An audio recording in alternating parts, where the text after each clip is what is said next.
Sound check. Okay, yeah, if you say your name out loud and spell it out. My name's Guy Bowman, that's spelled G-H-E-E-B-O-W-M-A-N. Okay, have you sort of got a similar title with regard to the group, or are you just spokesperson? I'm a member of Occupy Exeter. Okay. We have no leaders. You have no. Alright, so it's gone now. So you're going to read the statement. Perhaps if you start by saying we've actually got a statement here which is our response to the cathedral, and then start reading it. Okay. So, yep. Is that alright with that, Alana? It's not too bad. Right, okay. Oh, it's the barrier coming down, isn't it? Oh, is it? So you can't see it anyway, okay. I'm not sure, it may actually be a car alarm. We heard that earlier, didn't we, Matt? The same one. It's weird that it stops and starts. Okay. Okay. So we've got our statement here, which is our response to the cathedral. The cathedral sent us a proposal last Friday, and this is our response. It says, "Dear chapter and people of the cathedral, thank you for your letter. We agree with your concerns for transformation of society into a fairer, more just environment for all. We would also suggest that this is a greater issue than anything mentioned in your letter and question the nature of the transformation that you seek. We would like to suggest that, based on the evidence that you offer, it is actions such as referring to property ownership and actually mentioning the amounts that you give to charity that is preventing you from truly engaging with the real problems in society. The cathedral may well be engaged in relieving the symptoms of social deprivation, but could also pay attention to addressing their causes. With reference to homelessness, for example, we actively engage with people on a holistic level, as complex human beings at difficult points on their journeys, rather than reacting to the social labels and symptoms with which they are burdened." In the acting dean's initial sermon regarding the Occupy camp, he said, "I like the idea of getting to know them, Occupy Exeter, and perhaps their presence will also remind us of the need to get our priorities straight. You are welcome, as ever, to join us at our daily General Assembly meetings to discuss these issues in a truly democratic and open forum, where consensus rather than tradition allows us to find common ground and resolve the issues presented to us. Our presence on the Cathedral Green is, as it has always been, because it represents the only green space with high public footfall in the city. Thank you for your offer of another tent. However, your terms would seem to nullify the very essence of our movement, occupation, and could not therefore be considered as a basis for a genuine partnership. Your neighbours, Occupy Exeter." All right. So is it right to pick up on that and ask you a few questions? Well, so obviously that's a no. I mean, obviously you're still very much obviously not being able to find sort of a middle ground and rejecting some of the things in their statement. One of the things that they had mentioned was that your presence here was causing a nuisance to other people who sort of live round here, which sort of isn't so much addressed in your note. I mean, what do you make of that?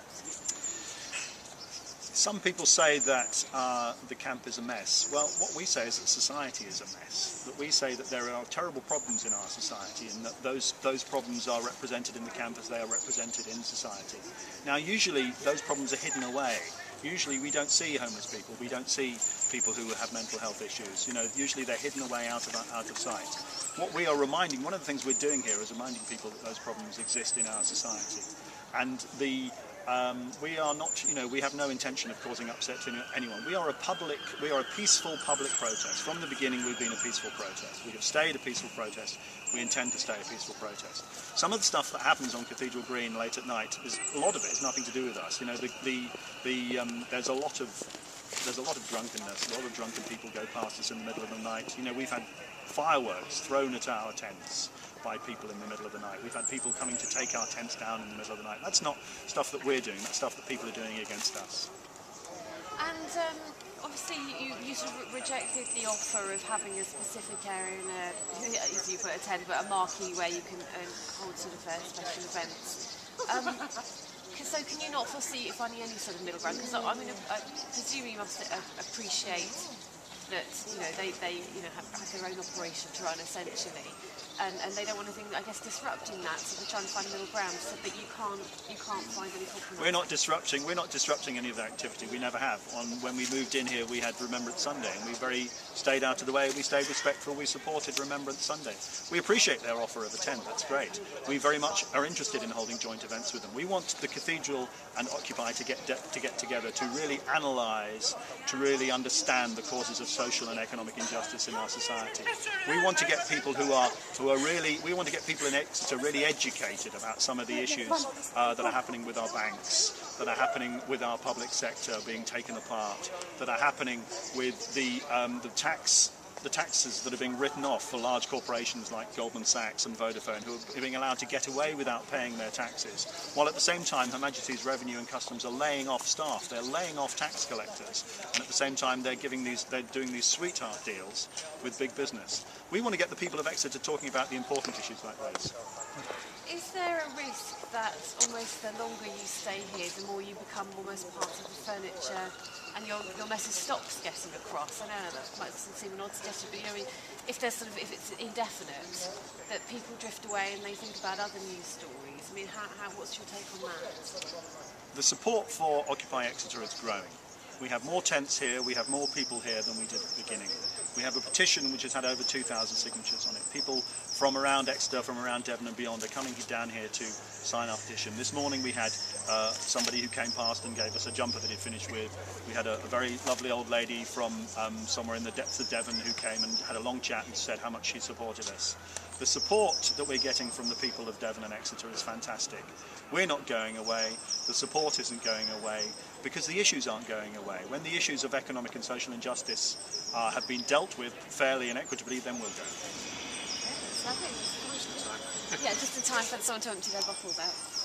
Okay, lovely.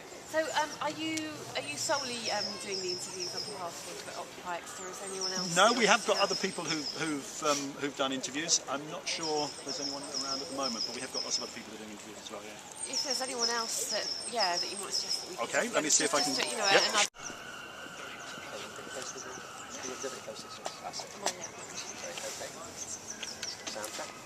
Okay, can you say your name out loud for me to spell it out? Oh yeah, sure. Do I have to give my full name? Or? No. No, Joe. In that case, yeah. You just want to be known as Joe? Joe. Okay, all right. Okay, all right. Well, first of all, then, just tell me, why do you personally feel so strong that you feel you should stay here outside the cathedral and continue the campaign? Yeah, well, I think this is actually the most important thing I've ever done. I think, the system that we're living in is failing, and it's failing fairly imminently. I think that when you actually look at the financial system that's going on, like the state of the euro, the state of the American financial markets, I mean, this is a very significant point in history right now. And it's also set up so that the people at the bottom of the system get the money sucked from their level up to the top level. And I think that's a system that we want to change.